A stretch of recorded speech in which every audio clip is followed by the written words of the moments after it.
state his book, especially similar to your experience, Oresti. And أود أن أسأل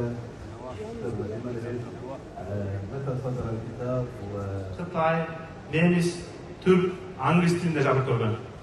Бүгін бұл кітап Мұхаммед пайғамбардың тілінде жарық көріп жатқаны, араб тілінде жарық көріп жатқаны мен үшін өте қуаныштымын.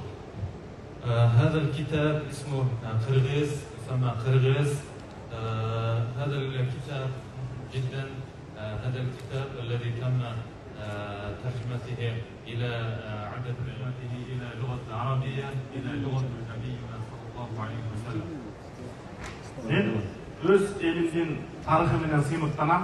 Қырғыз елі 70% 3000 метр биіктіктен шығып.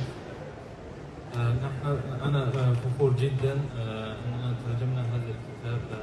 كذلك أريد أحدث لكم أن هذا الكتاب Символдаштырған жеті белгі бар. Ансыз қырғыз елін елестету мүмкін емес. Бұл қырғыздың ұлы таулары, бұл қырғыздың Манас батыры, бұл қырғыздың қомызы, бұл қырғыздың ақ қалпағы,